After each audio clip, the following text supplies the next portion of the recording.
ką daryti, jeigu aš ilgai slopinau savo pyktį, o dabar jau noriu su juo pradėti pažindintis. Taip, šitas klausimas yra svarbus ir aktualus.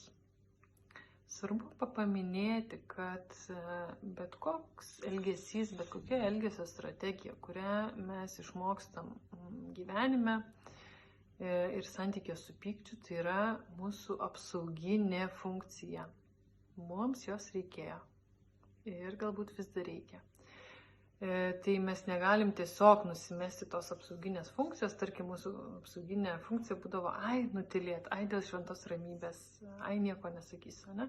Ir man tai yra toksai komfortiškas, pažįstamas būdas, kad aš taip prisitaikau, nusileidžiu ir neverta pyktis, neverta kažkaip tai čia kelti, ne, tokio kažkokio tai jaudrumo. Tai mes turim po truputį mokytis pažinti savo tą pykčio energiją ir tikrai tos pokyčius daryti labai lėtai. Kažkokį tai padarom pokytį ir žiūrim, kaip visa sistema reaguoja, kaip santykyje tas nuaidi. Ir tada vėl padarau pokytį ir vėl žiūriu, kaip nuaidi. Nes jeigu aš padarysiu kažkokį labai didelį pokytį ir pradėsiu dabar tiesiai iškart sakyti, ko aš nenoriu, ko aš noriu, jau rodyti savo pyktį, tai gali būti, kad mums sukils toks didelis nerimas ir mūsų nervų sistema neatlaikys. Ir mes sugrįšime vėl prie to, kad geriau čia slopinti buvo iš viską, ką aš čia sugalvojau ir toks ir dar gali būti stipresnis tokia retraumatizacija įvykti.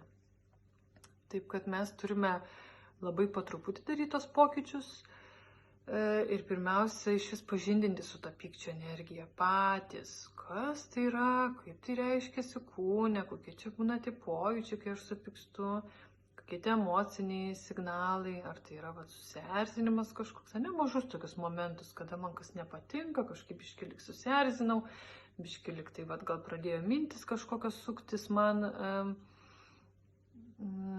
apie tą žmogų, galima per mintis pastebėti, kad gal aš čia galvoju, kaip čia neteisinga, ką aš čia sugalvoju, kodėl aš turėčiau, per mintis pastebėti, per jausmus, kaip sakiau, tas susierzinimas ar frustracija kažkokia, tai yra nervina kažkas, kaip žmonės sako.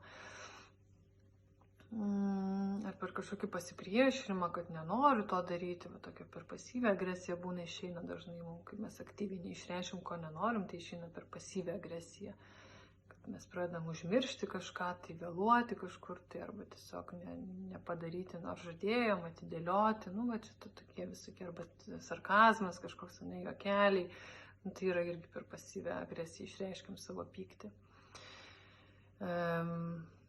Tai tiesiog pastebėti šitos momentus, ir tokiu būdu pažindinti su to pykčiu. Ir aišku, svarbu, kad po pykčiu yra poreikiai. Pyktis nėra šiaip savaime kažkoks. Ko aš noriu, kas man svarbu, kas čia yra po to pykčiu.